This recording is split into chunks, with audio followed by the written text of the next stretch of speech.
Le désir de bien faire est un puissant moteur. Celui de faire du bien est plus puissant encore. Et le bien que nous vous proposons par ici, c'est cet espace de divertissement. Divertissement, oui, tout en vous informant sur les dernières actualités sur la toile à travers notre rubrique Pêle-mêle. Dans SOS, le rendez-vous de midi, nous vous parlons de la liste électorale informatisée.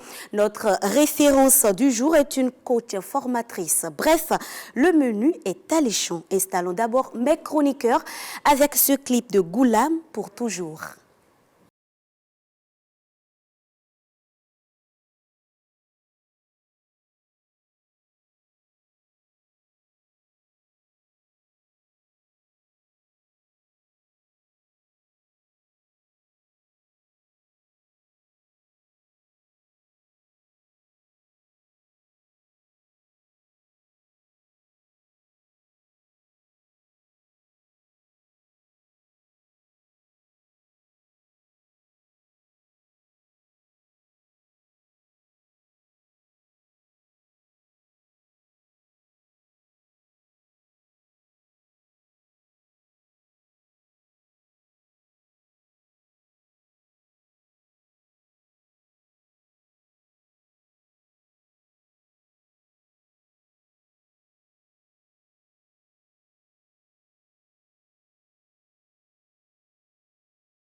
Et on s'en ira tout simplement pour toujours. Mes chroniqueurs sont déjà en place.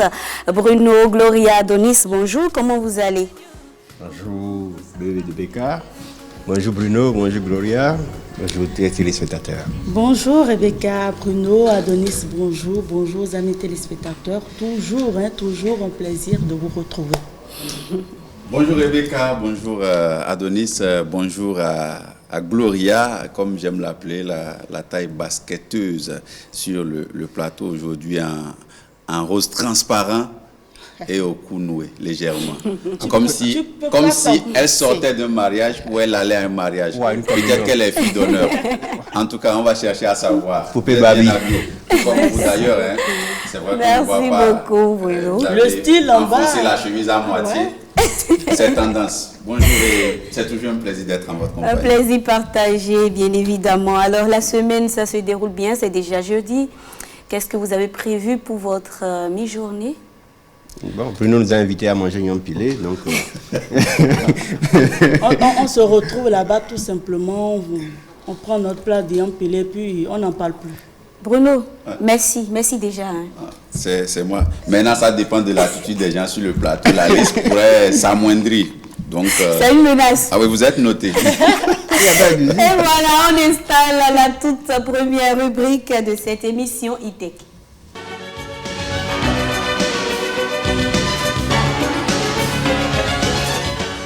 Aujourd'hui, dans E-Tech, nous parlons de la robotique. Connaissez-vous ce que c'est que la robotique, chers chroniqueurs?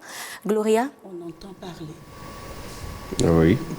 Tu entends juste parler? Non, j'ai étudié l'automatisme quand j'étais un peu plus sur les bancs. D'accord. La robotique, c'est un peu lié. Donc.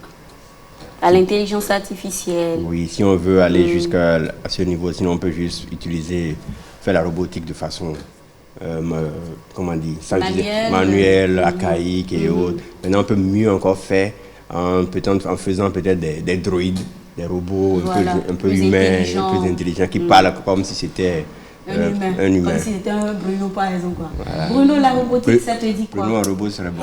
Peut-être j'ai des connaissances vagues, vraiment vagues sur la robotique, mais pour moi, c'est peut-être, on va dire quoi, une science, je ne sais pas si c'est le mot adapté, qui met en place des mécanismes tendant à suppléer l'homme, voilà, simplement. Tout simplement.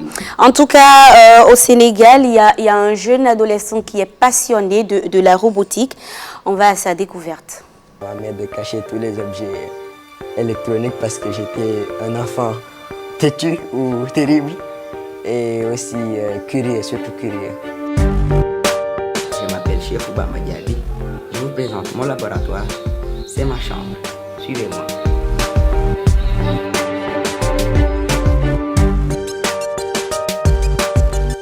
Moi, ma passion, c'est la robotique. Tout a commencé il y a bien longtemps de cela, à Kédougou, quand un jour j'ai bloqué le téléphone de ma sœur et je suis allé voir un grand du quartier, un jeune du quartier pour qu'il me débloque ça. Mais malheureusement, il m'a demandé de l'argent pour le faire. Donc j'ai voulu me débrouiller tout seul vu que je n'avais pas les moyens et que je ne voulais pas que ma sœur le sache. Je suis allé chercher dans Internet jusqu'à ce que je trouve comment débloquer le téléphone. Et c'est ça qui a causé le déclic.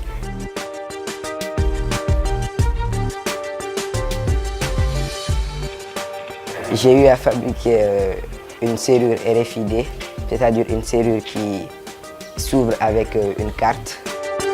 Normalement, si je place cette carte devant le badge RFID, le badge va reconnaître que c'est la bonne carte et il y aura écrit ici accès autorisé. Accès autorisé, bienvenue.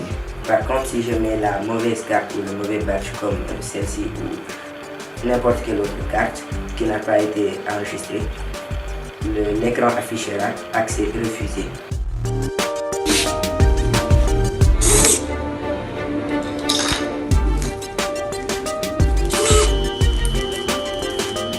Et aussi un petit projet qui consiste à capter la température et l'humidité absolue d'un lieu via un capteur qui s'appelle le DHT11.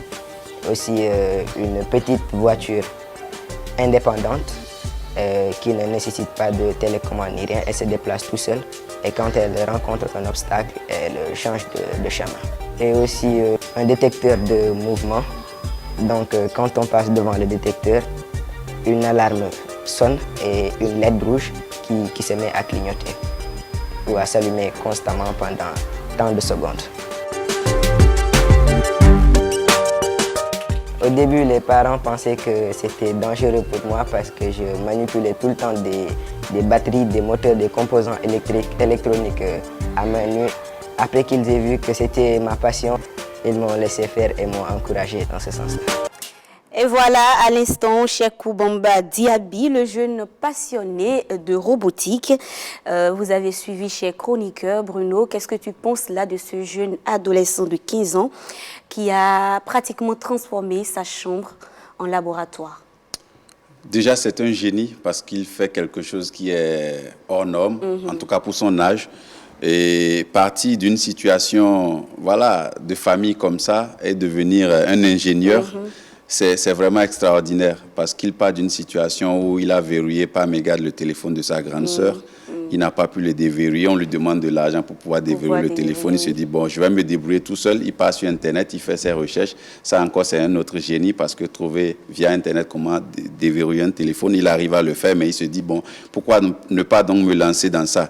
Et aujourd'hui, clairement, c'est qu'il réalise déjà à son âge des choses extraordinaires. Par exemple, le système de détection des mouvements doté d'alarmes, la serrure RFID. Franchement, c'est extraordinaire ce qu'il fait pour son âge. Maintenant, on a pu voir dans les images qu'il peut-être qui est encore un défaut et que s'il trouve cette condition-là, il va faire des choses encore plus extraordinaires. C'est qu'on sent qu'il est limité dans les, je sais pas comment appeler, dans le matériel qu'il a pour, à sa disposition pour réaliser des choses. Donc, vu son génie, je pense que si aujourd'hui les parents étaient un peu fortunés ou si l'État sénégalais jetait un regard sur lui et le doute d'un certain nombre de matériel, franchement, il va faire des choses énormes parce qu'aujourd'hui, le système de serrure RFID, par exemple, vous avez ça dans les hôtels d'un certain standing aujourd'hui où 104, vous ne pouvez pas avoir accès à votre chambre. Donc, il fait déjà des choses qui sont en fait importés jusque-là dans sur notre continent. Donc, avoir de jeunes gens comme ça. Et ce qui est bon quand vous voyez des jeunes gens comme ça faire des choses à 15 ans, c'est qu'il a une marge de progression. Il a encore 10 ans pour atteindre 25 ans. Donc, il a de nombreuses années, si Dieu lui prête vie, et c'est mon souhait d'ailleurs pour lui, de pouvoir progresser énormément. Et à 35 ans, par exemple, d'être un génie vraiment plein de notre continent et même de cette planète. Et c'est tout ce qu'on lui souhaite. Adonis, un jeune passionné de robotique, qui a transformé sa chambre en laboratoire, fabrique des objets avec les moyens de bord. Toi, cela te dit quoi? Qu'est-ce que tu en penses? À la vue de ces images, ça me rappelle, comme je te l'ai dit, des années sur les bancs, où le voir faire un peu de l'électronique avec de la programmation sur protoboard, c'est déjà un pas, c'est une passion. Comme Bruno l'avait dit, il utilise un peu du matériel un peu limité parce que la plupart des nouveaux systèmes sont des systèmes miniatures, plus simples à imbriquer. En utilisant, comme c'est un début, ces gros systèmes, c'est difficilement, tu vas l'imbriquer quelque part, ça ne donne pas un aspect joli. Donc c'est beaucoup plus, déjà il a la passion, il est déjà en train de s'essayer à la chose et il faut maintenant qu'il aille perfectionner plus pour rendre ça plus intéressant, plus beau. Plus moderne et tout, plus esthétique. Je crois que déjà, au départ, ses parents étaient réticents, mais face à la passion qu'il développe pour la chose, face aux prouesses qu'il réalise, les parents sont obligés de l'accompagner. Et on espère que d'autres personnes puissent aussi l'accompagner parce que c'est peut-être un futur ingénieur du Sénégal, pourquoi pas ne pas, qui va associer, comme tu le disais au début, la robotique et l'intelligence artificielle. Ça sera un bon combo. Et pour le bonheur aussi bien du Sénégal, de l'Afrique et du monde, pourquoi pas. Voilà. Alors, Gloria, je suis sûre que tu es d'avis avec Bruno et Adonis. Oui, je suis épatée parce que je le vois en train de fabriquer les choses. Il faut un génie pour le faire. Moi, par exemple, je ne peux pas me mettre à fabriquer ou à détecter une panne dans un téléphone portable. Il faut d'abord aimer les mathématiques à la base et continuer comme ça. J'ai entendu tout à l'heure Adonis dire qu'il a étudié ça sur les bancs. Alors, qu'est-ce qu'il a pu bien fabriquer quand il était sur les bancs? Est-ce que tu peux partager cela avec nous?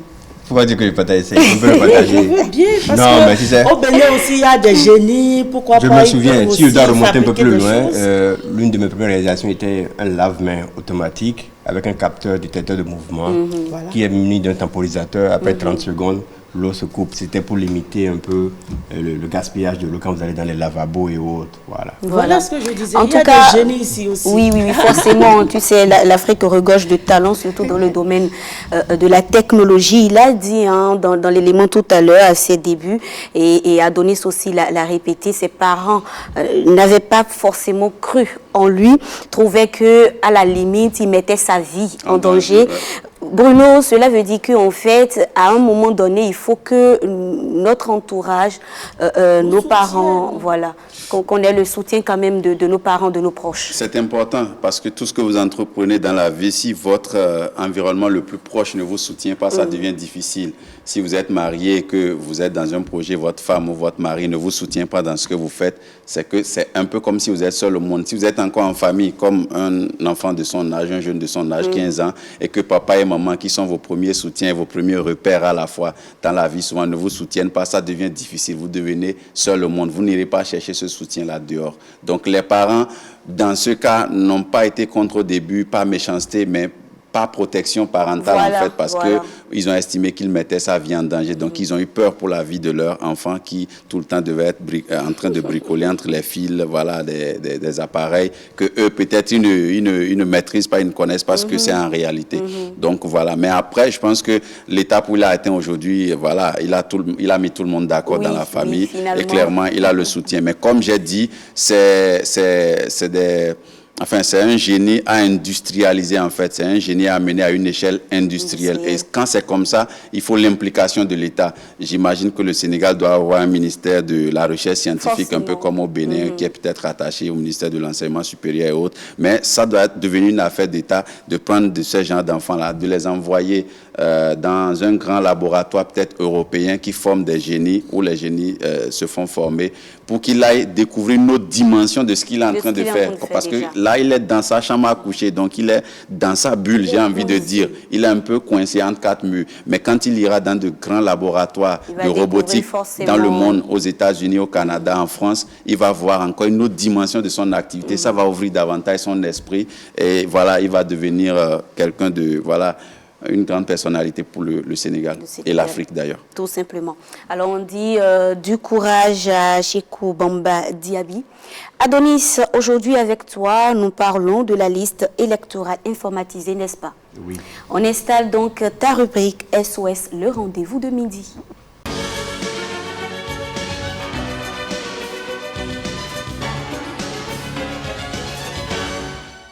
Adonis, aujourd'hui, je le disais, on parle de la liste électorale informatisée. Dis-nous tout ce qu'il y a à savoir en tout cas sur cette liste-là. Est-ce qu'on peut tout dire en quelque sorte? En fait, nous sommes revenus sur ce sujet parce que la NIP, l'Agence nationale d'identification des personnes, a annoncé une opération de collecte complémentaire de données, oui. qui permettra à réaliser la liste électorale qui sera utilisée pour l'élection de janvier prochain. 2023. Eh bien, cette opération se déroule sur un mois. D'accord. Du 17 mars au 16 avril 2022. Cette préoccupation, beaucoup de personnes sont en train de demander, je vais revenir sur ces cas-là, ceux qui avaient changé de lieu, lorsqu'ils avaient fait le premier recensement et qui sont maintenant sur un autre lieu, que doivent-ils faire? Ceux qui sont de la diaspora aussi ont aussi posé cette préoccupation. C'est pour ça que nous avons pris le soin de pouvoir en parler aujourd'hui sur le plateau. Eh bien, la collecte de données, ça se fera dans les arrondissements dans lesquels l'ANIP a déployé du matériel. Nous prenons d'abord le premier cas. D'accord. Pour ces personnes qui avaient déjà fait le RAVIP, ils vont juste se rendre dans les arrondissements concernés pour aller faire donner les renseignements nécessaires. Mais pour se rendre là-bas, ils doivent se déplacer avec leur certificat d'identification personnelle, le CIP. D'accord. Sont concernées par cette opération toutes les personnes qui ont déjà au moins 18 ans. Puisque c'est sur cette base qu'on va confectionner la liste électorale informatisée. Et pour voter, vous n'êtes pas sans le savoir qu'il faut avoir 18 ans. Forcément. Voilà. Donc ce n'est pas encore la liste qui est affichée actuellement, ce n'est pas encore la liste électorale. D'accord. C'est juste une liste pour vous permettre de pouvoir faire une conformation avec les données que vous avez déjà faites, s'il y a eu des changements à faire. Maintenant, revenons sur les personnes qui avaient changé de lieu par hasard. Je prends l'exemple que j'ai fait le RAVIP à Malanville. Actuellement, je suis à Cotonou pendant l'opération. Où j'avais fait le RAVIP à Zé et je suis dans une autre localité maintenant. Il suffit juste de vous rendre dans l'arrondissement le plus proche, là où vous habitez actuellement, avec votre CIP et faire un transfert ou une demande de changement de centre de vote. D'accord. Donc, dès que la personne prend votre CIP, il y a votre numéro d'identification personnelle. Il suffit que la personne tape le numéro, on vous retrouve directement sur la liste. Donc, Adonis, je ne vous coupe pas. Donc, si je comprends bien, il n'y aura plus de vote par dérogation comme on avait l'habitude de le faire, c'est ça?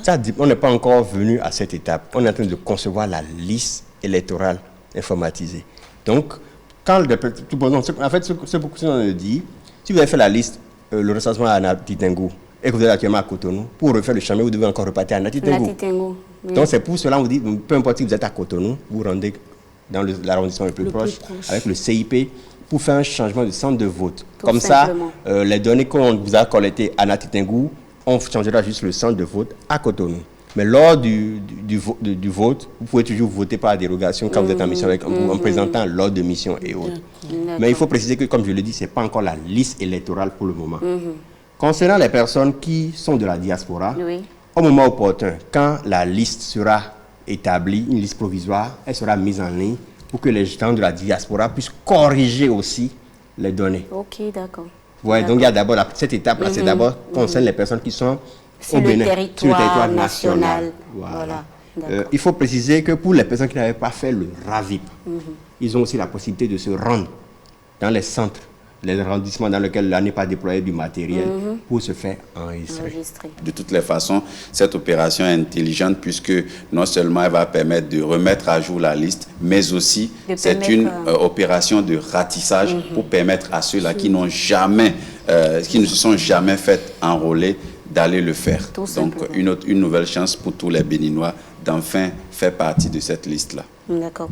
Adonis, ce sera tout pour aujourd'hui. Et on rappelle très rapidement aux téléspectateurs comment nous envoyer leurs préoccupations. Il suffit juste d'écrire sur la page du rendez-vous de midi votre préoccupation ou écrire votre préoccupation sur votre mur ou n'importe quel mur en y ajoutant le hashtag SOSRDVM. On va vous répondre par ici. En tout cas, Adonis va vous répondre par ici. Les infos pêle-mêle, c'est maintenant.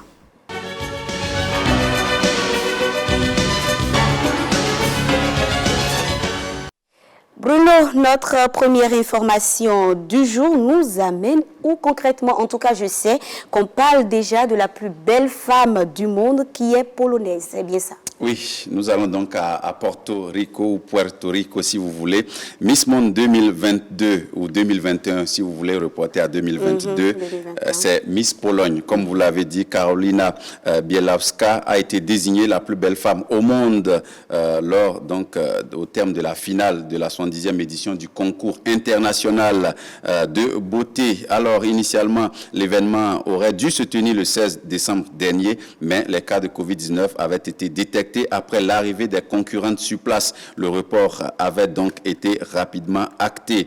Alors, il faut dire à ce niveau donc que la plus belle femme au monde, comme vous l'avez dit, c'est la Polonaise donc qui remporte ce concours de beauté international. On continuera de voir les images de cette grande finale de Miss Monde. Quand j'ai entendu mon nom, j'ai été choqué. Je n'arrive toujours pas à y croire. Je suis honoré de porter la couronne de Miss Monde et j'ai hâte de me mettre au travail. Je me souviendrai de ce chapitre incroyable de Porto Rico pour le reste de ma vie, a déclaré la grande gagnante, donc, qui était en pleurs d'ailleurs après son élection, la Jamaïcaine, après son élection, pardon. Alors, il faut dire que la Jamaïcaine Toni Ann Singh, qui était Miss Monde en 2019, donc, a remis la couronne à la Polonaise de 22 ans, dont on continuera de voir les images, diplômée en gestion des études commerciales et et en technologie, bien entendu, du haut de son mètre 79, la plus belle femme au monde a entamé à 14 ans seulement une carrière de mannequin. La voilà donc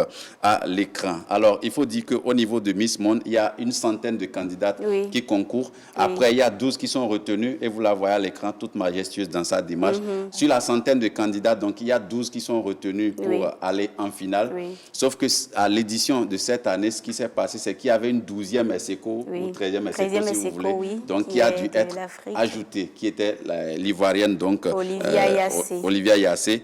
Et elle arrive, qu'est-ce qui va se passer? C'est que dans ce top 12 ou ce qui est devenu top 13, c'est qu'il y a 6 qui sont retenus pour aller à la grande finale et elle en faisait partie. Elle termine sur le podium. Donc, parfois, les racheter ou les repêcher, c'est le mot que je cherchais. Souvent, un peu comme dans l'avion, on dit les derniers deviendront les premiers. J'ai toujours dit ça. Les repêcher, c'est ma phrase. La pierre angulaire. Donc, elle était repêchée, mais elle termine sur le podium. Franchement, c'est magnifique. Et il faut dire que donc, pour la finale, il y avait donc la grande finale, les 6 candidates. Il y avait les États-Unis, le Mexique, la Côte d'Ivoire, l'Irlande du Nord, la Pologne et l'Indonésie. Et donc, le podium, tout le monde le connaît. C'est bien entendu l'Américaine Shri Saini, donc, qui est arrivée 2e, tandis que l'Ivoirienne Olivia Yassé a complété le podium, donc 3e match, les deux derrière la plus belle femme au monde. Qui est polonaise. La Côte d'Ivoire représentée par la 2e dauphine de Miss Monde, vous voyez ce que ça fait? On ne peut qu'être fier. Tout simplement, en tout cas, c'est l'Afrique. Maintenant, ça reste un concours de beauté. Voilà. Il y a peut-être plus belle. Des goûts et des couleurs. Il y a peut-être plus belle ailleurs sur cette terre, mais qui n'était pas à cette... Quelqu'un comme moi, par exemple. Concours. Donc, plus belle. C'est pas là-bas. C'est la plus belle des candidates, donc on va dire la plus belle des Miss du monde, même s'il y en a certainement dans des contrées. Ce n'est pas seulement la beauté physique qui oui, la beauté intellectuelle. La beauté intellectuelle, la démarche, la manière de prendre la parole, l'éloquence, tout ça compte. Voilà. Donc Rebecca ne va pas s'asseoir quelque part dans un coin au Bénin et dire qu'elle est la plus belle. Il faut s'actualiser. Il faut s'actualiser. Non, mais il faut se donner. Si tu ne te valorises pas, qui va le faire? Exactement. Elle est notre prochaine Miss Bénin si le gouvernement relance un peu les choses à ce niveau. En tout cas, je ne vais même pas répondre à ces provocations-là.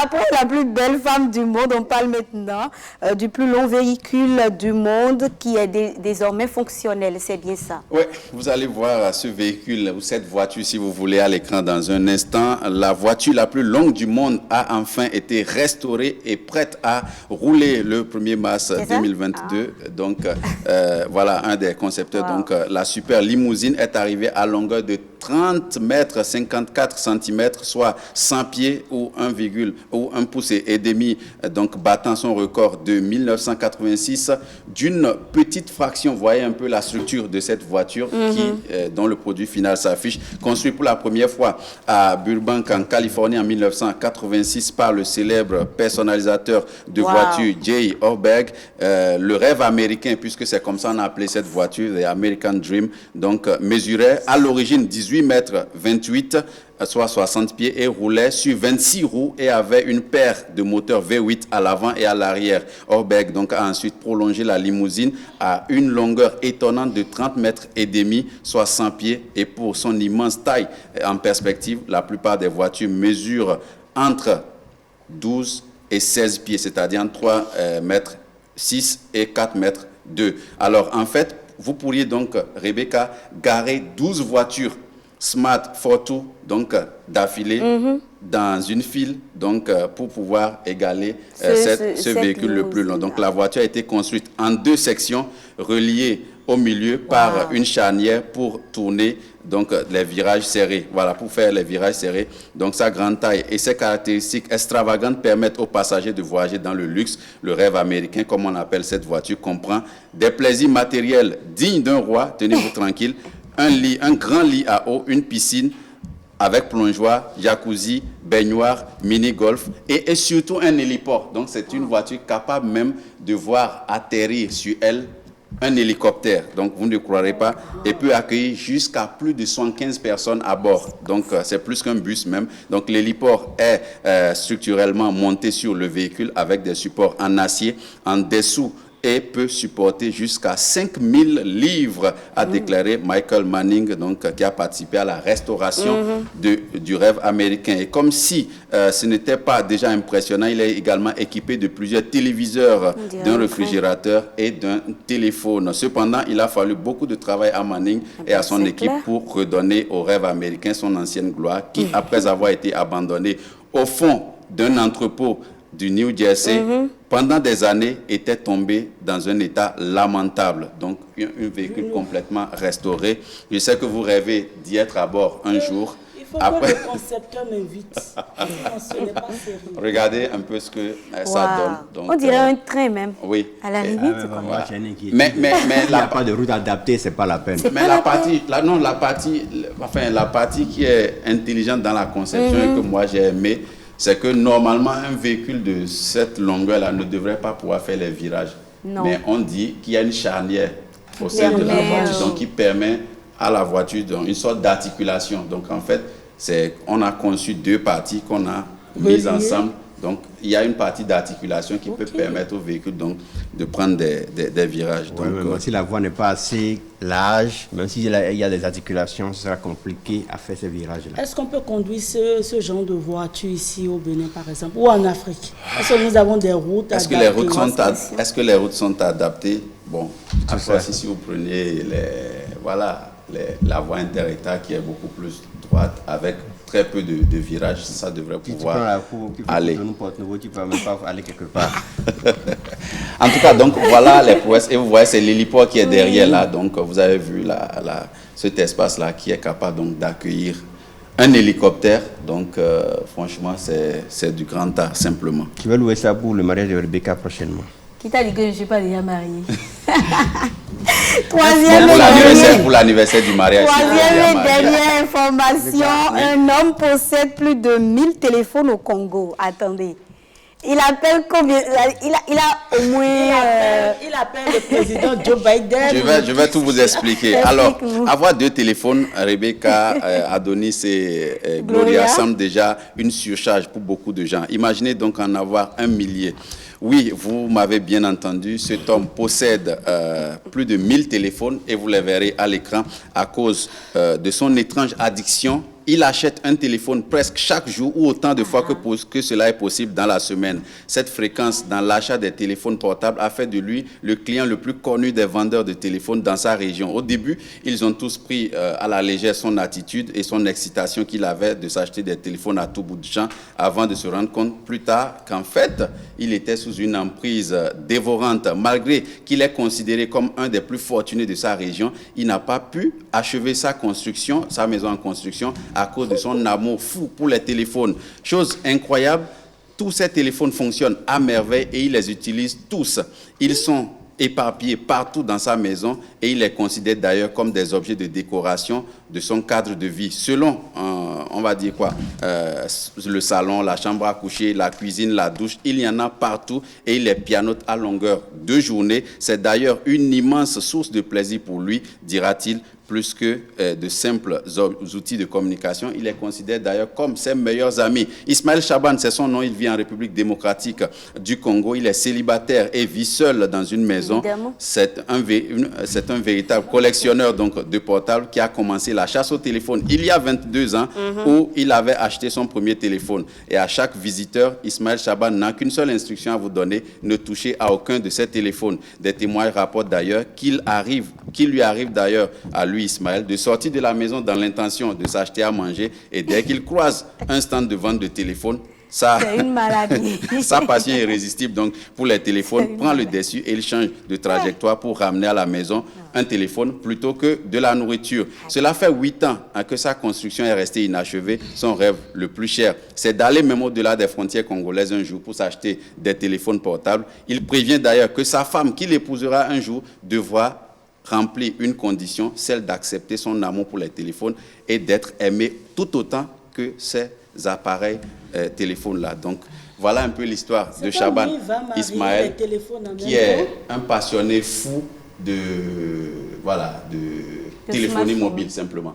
Qui se marie au téléphone? Parce que je ne vois pas la présence, ce que la présence d'une femme ferait dans sa vie. Le téléphone remplace déjà la femme. Non, pas forcément. Alors, votre addition aux chaussures. Une précision étonnante sur lui, c'est que quand vous suivez l'élément, c'est vrai que là, les images sont en off, il connaît l'année d'achat de tous ces téléphones. Il a présenté des téléphones, il dit par exemple, celui-ci, je l'ai pris en 2008, celui-ci en 2005. Il maîtrise tout. Et autre chose encore, c'est que quand il découvre qu'un téléphone ne fonctionne pas, bien qu'il en a plusieurs, si c'est vous et moi, pendant qu'on a peut-être 3 téléphones, quand un se gâte, on peut déjà encore 2. Non, il court rapidement, c'est une urgence pour lui, il va rapidement chez le dépanneur le plus proche pour dépanner le téléphone, comme si c'était le seul téléphone qu'il a. Pourtant, il a plus de 1000 dans sa chambre, donc c'est une urgence pour lui d'aller chez le dépanneur. Il considère tout simplement ses téléphones comme ses enfants. Voilà, et ses contacts, en fait, ses correspondants ne savent même plus finalement sur quel numéro le joindre. Donc beaucoup ont plusieurs numéros de lui, il faut tenter, peut-être il est au salon, le téléphone sonne dans la douche, il doit se rendre dans la douche parce qu'il a éparpillé les téléphones partout. Donc, partout où il va, en fait, dans sa maison, il est en contact avec des téléphones portables. Dans son lit, c'est des téléphones portables. Sur son guéridon au salon, c'est des téléphones portables. Dans sa douche, un peu partout, regardez la galerie de téléphones. Vous voyez, par exemple, voilà, là, il présente un téléphone, si vous voyez en sous-titrage, qu'il a acheté en 2008. Donc, dans cette multitude de téléphones, il se retrouve. Ça veut dire que c'est vraiment un génie dans Je ne sais pas, dans sa passion. C'est comme Rebecca avec les chaussures et les habits. Bon, non, même avec le téléphone, hein, je pense que oui. Rebecca a cette addiction-là quand même, à une échelle un peu basse, parce que je la vois souvent avec 3-4 téléphones. Moi, je me demande quels sont les SIM, parce qu'il n'y a plus bébé comme au Bénin, etc. Il y a Bruno, merci pour ces infos pêle-mêle. Bruno, merci pour ces infos pêle-mêle. C'est pas seulement l'addition, il y a aussi les additions aux chaussures. Vous allez payer une chaussure de la Gloria, sans transition, c'est qui notre référence du jour? Non, pour finir, vous me permettez pour finir. Mais honnêtement, c'est des gens à qui il faut venir en aide. C'est vrai que ça fait rire, mais c'est des gens à qui il faut venir en aide. Atteindre ce niveau d'obsession pour le téléphone, franchement, ça veut dire qu'il y a quelque chose moi, je disais que c'est une maladie. Justement, c'est ce que je dis, il y a quelque chose qui ne va pas. Donc, il faut vraiment voir un psychologue ou un psychiatre. Il faut qu'il raconte son histoire. Pourquoi? Parce que quand il deviendra parent, ça va devenir plus compliqué. Ça va lui être difficile de le détourner de son amour des téléphones pour accorder du temps à une femme, accorder du temps à des enfants qui iront à l'école, avec qui il faut travailler, aider à faire les exercices, les devoirs donnés à l'école, tout ça. Franchement, amener les enfants à l'école, donc c'est vraiment compliqué. Quelqu'un qui quitte sa maison et sort pour aller s'acheter à manger, et dès qu'il croise un stand de vente, vous voyez un peu, vous savez ce qu'on a quand on a faim et puis on ne trouve pas à manger. Donc je laisse la nourriture, je vais acheter téléphone. Oui, et il se sent rassasié certainement. C'est pas possible. Avec moi, c'est pas possible. Il est quand même le seul à savoir que ça dépend, il y a des choses sur lesquelles ça t'intéresse tellement, tu as faim mais tu vois la chose. La nourriture, en tout cas, la nourriture, c'est pas une obsession pour les femmes, parce que s'ils devaient collectionner autant de femmes. Imaginez. 1000 femmes. Ouais. 1000 femmes. Bruno, merci pour toutes ces informations. On aura le nouveau roi Salomon. Gloria, sans transition, c'est qui notre référence du jour? Alors, Rebecca, notre référence du jour s'appelle Loïs Kofo, épouse Balé. C'est une dame qui s'est fait former dans plusieurs domaines, en particulier celui de l'agroalimentation. Donc, elle a, suite aux péripéties de la vie, elle s'est retrouvée en mère de famille monoparentale. C'est-à-dire qu'elle s'est retrouvée seule à inculquer, à éduquer ses enfants. Et cela lui a donné la force, elle a subi beaucoup de choses, cela lui a donné la force de se relever et de donner des conseils aux femmes qui sont actuellement dans les mêmes conditions. Voilà, dans ces conditions-là. Donc, je crois que nous allons suivre l'élément et revenir en plateau. On y va. À la base, je n'ai pas fait de très longues études, mais par contre, j'ai fait beaucoup de formations. Et très jeune, ma première formation a été l'apprentissage à tricoter des pulls. Et deuxièmement, j'ai fait la formation, la broderie en machine. Et après, très jeune, j'ai ouvert mon première entreprise quand j'avais l'âge de 24 ans, qui a beaucoup prospéré. Et pendant que j'étais chef d'entreprise, j'avais la passion de l'hôtellerie, déjà à la base. J'aimais regarder les livres de cuisine, lire et puis reproduire, ce qui m'a donné envie d'aller apprendre l'hôtellerie. Et je suis même allée jusqu'à retourner à l'école d'hôtellerie pour prendre notre diplôme supérieur de l'hôtellerie. Et aujourd'hui, après 19 ans de métier en tant qu'hôtelière, je suis aujourd'hui formatrice en hôtellerie. Large gamme de produits, de sirops, des liqueurs, de jus, qui permet de reproduire des cocktails 100% naturels. J'ai été mère solo et ça n'a pas été facile. J'ai traversé vraiment des situations très très difficiles, que je n'avais personne pour me conseiller, pour me guider. Il y avait des moments où j'étais complètement perdue. J'avais même envie d'en finir avec moi parce que le stress était de top. Il n'y avait que mes enfants pour me donner la confiance et me redonner la joie de vivre. Après être sortie de cette situation, j'ai décidé d'aider ces mamans qui sont encore, de garder le cap et la tête sur l'eau, afin d'être là pour leurs enfants. C'était des coachings individuels. C'était le coaching individuel. j'ai démarré sans m'organiser, au fait. J'accompagnais déjà tous ces mamans. Par exemple, une maman qui vient de quitter un foyer, qui a passé des moments difficiles dans le foyer, qui n'arrive pas à se retrouver, qui se néglige. J'avais toujours envie d'aller vers elle, lui dire, écoute, tu peux reprendre confiance en toi, tu peux avoir encore la joie comme avant. Et parfois, j'ai aidé pas mal de femmes que d'autres sont retournées dans le foyer parce que il y a des moments où parfois le mari, il abandonne la femme simplement parce que la femme s'est négligée. On ne prend pas n'importe quelle femme. On prend des femmes selon leur histoire. On prend des femmes qui veulent faire quelque chose. On prend des femmes qui se battent déjà, même celles qui vont à Kassa au bord de la route.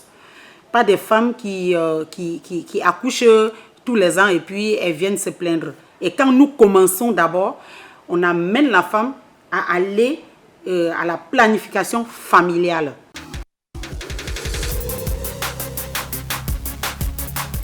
Je vais profiter pour dire aux jeunes filles de faire attention, de commencer leur vie par mère célibataire. Parce que quand tu es mère célibataire au départ, c'est compliqué qu'un homme, c'est rare, on peut dire c'est 2% ou 1% qu'un homme vient et que cet homme-là soit vraiment le père accompli de toute la famille. Même les mères, celles qui étaient les mères solo avant et qu'aujourd'hui elles sont dans les foyers, elles ont aussi besoin de mon coaching parce que ça va les permettre d'être équilibrées dans les foyers. Eh oui, voilà, ne commencez pas votre vie par être des mères célibataires. En tout cas, personne ne le souhaite. C'est les circonstances de la vie certainement qui vous amènent à devenir des mères célibataires, à éduquer votre enfant tout seul. Ce qui est sûr, ça doit être compliqué, n'est-ce pas, Bruno?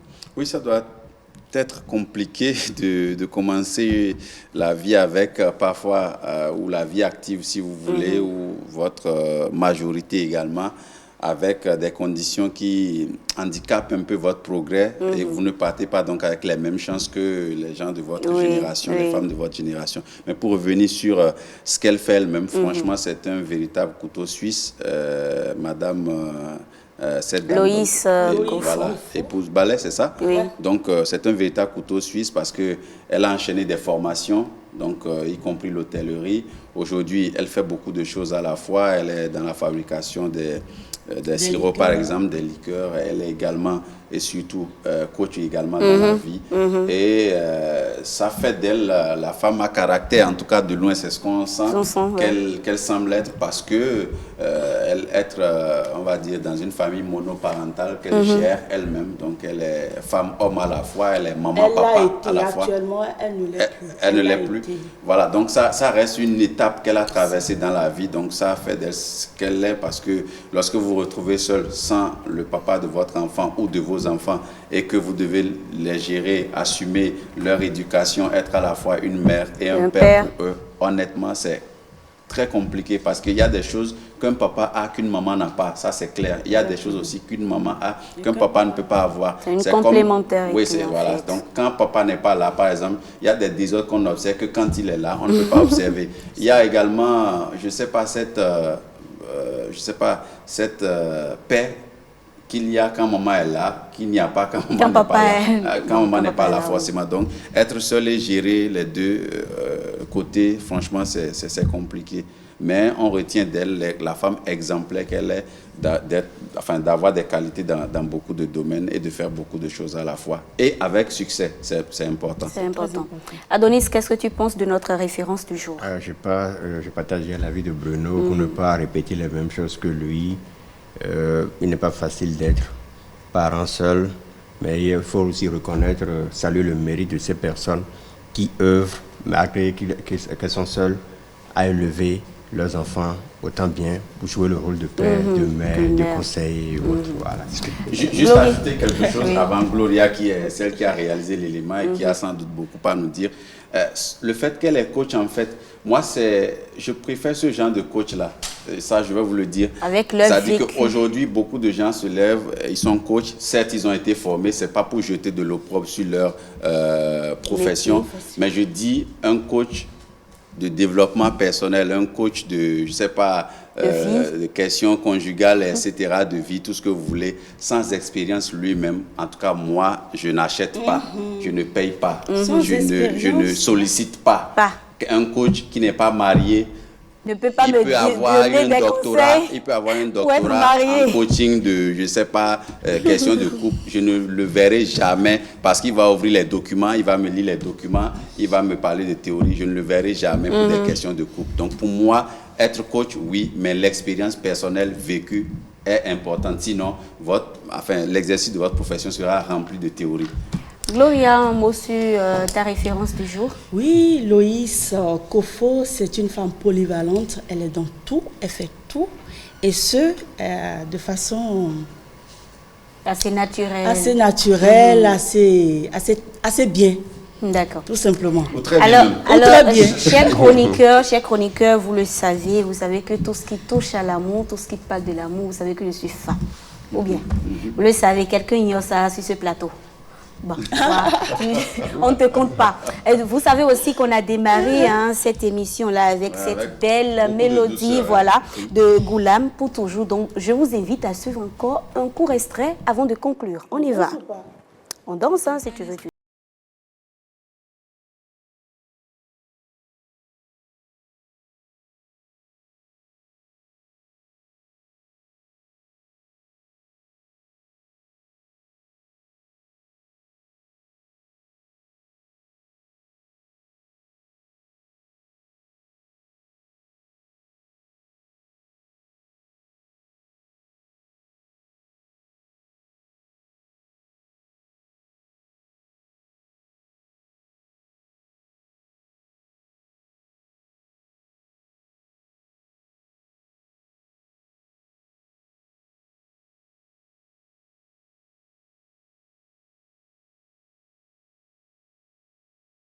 Chroniqueurs et à toute l'équipe de réalisation, l'équipe technique, chers téléspectateurs, sachez que la meilleure façon de prédire l'avenir est de le créer. N'oubliez donc pas de créer votre espace de bonheur, de joie et de le maintenir intact. Ceci, quels que soient les obstacles. Merci pour votre fidélité. Bel après-midi à tous.